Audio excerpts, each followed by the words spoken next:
Hello. അപ്പം നമ്മൾ ഒരാളെ വെയിറ്റ് ചെയ്തിരിക്കുകയാണ്. നമ്മൾ അനൂട്ടനെയാണ് കേട്ടോ വെയിറ്റ് ചെയ്തിരിക്കുന്നത്. അനു രാവിലെ വീട്ടിലേക്ക് പോയതാണ്. ഇവിടെ അമ്മക്ക് കിഴങ്ങ് പൊട്ടി വീണിട്ട് ഒരു തത്തക്കുഞ്ഞിനെ കിട്ടിയിട്ടുണ്ട്. കാരണം നന്ന ചെറിയ തത്തക്കുഞ്ഞാണ്. അപ്പോൾ അതിനെ പറത്തി വിടാനൊന്നും പറ്റില്ല. കാരണം അതിന് പറക്കാനൊന്നും ആയിട്ടില്ല കേട്ടോ. ശരിക്കും നടക്കാൻ പോലും ആയിട്ടില്ല. അപ്പോൾ 5 കുഞ്ഞിത്തത്ത ഉണ്ടായിരുന്നു എന്നാണ് കേട്ടോ പറഞ്ഞത്. അപ്പോൾ നമ്മൾ അനു വരുന്നുണ്ട്. തത്തക്കുഞ്ഞ് എങ്ങനെയുണ്ട് നോക്കാം. അപ്പോൾ അതിന് പറക്കാനൊന്നും കഴിയില്ല. അപ്പോൾ അമ്മക്ക് പണിക്കൊണ്ടതുകൊണ്ട് കുഞ്ഞിത്തത്തയെ ഒന്ന് ശരിയാക്കി എടുക്കണ്ടേ. അപ്പോൾ അതിന് നോക്കാനൊന്നും ആളില്ലാത്തതുകൊണ്ട് അമ്മ എന്നോട് പറഞ്ഞ് നീ കൊണ്ടുപോയിട്ട് നന്നായി നോക്കണം എന്ന് പറഞ്ഞിട്ട് അടുത്ത ആഴ്ച കേട്ടോ. അന്ന കുഞ്ഞാണ്. അപ്പോൾ ഇതിനെന്താ ഫുഡ് കൊടുക്കേണ്ടതെന്ന് നമുക്ക് അറിയുന്നുണ്ടായിട്ടില്ല. അപ്പോൾ യൂട്യൂബൊക്കെ നോക്കി തത്ത കൊടുക്കുന്ന ഫുഡൊക്കെ ബേബി പാരറ്റിന് കൊടുക്കുന്ന ഫുഡൊക്കെ വാങ്ങിയിട്ടുണ്ട്, പാക്കറ്റ് ഫുഡ്. അപ്പോൾ പാലാണ് ആദ്യം കൊടുത്തുകൊണ്ടിരുന്നത്. അപ്പോൾ പാല് കൊടുത്ത സമയത്ത് അതിന് വലിയ ഉഷാറൊന്നും ഉണ്ടായിരുന്നില്ല. അപ്പോൾ നമ്മൾ അന്വേഷിച്ചപ്പോൾ പാരറ്റിന് കൊടുക്കുന്ന ഫുഡ് ഉണ്ട്, അങ്ങനെ പാക്കറ്റ് ഫുഡ് വാങ്ങിയിട്ടാണ് കൊടുക്കുന്നു.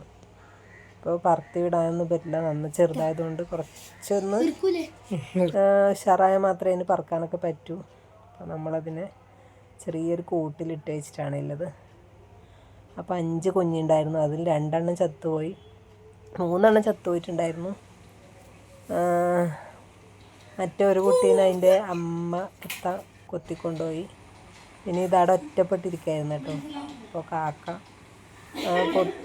കാക്ക ഉണ്ടായിരുന്നു. അപ്പോൾ കാക്ക കൊത്താൻ പോകുമ്പോൾ രക്ഷിച്ചെടുത്തതാണ് അമ്മ. അപ്പം അതിന് കുറച്ചൊരു ഉഷാറാക്കി വന്നിട്ടുണ്ട്.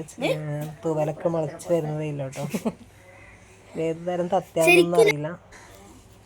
പാല് കൊടുത്തില്ല. അപ്പോൾ ഒന്ന് ഉഷാറാക്കി എടുത്തിട്ട് പറത്തി വിടാമെന്ന് വിചാരിച്ചിട്ടാണ്.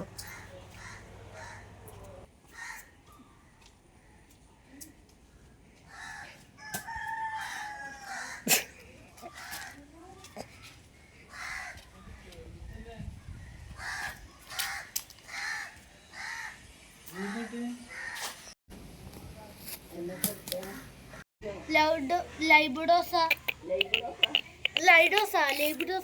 അങ്ങനെ എന്താ പറയാനല്ലേ? ലൈബോസ അതാ.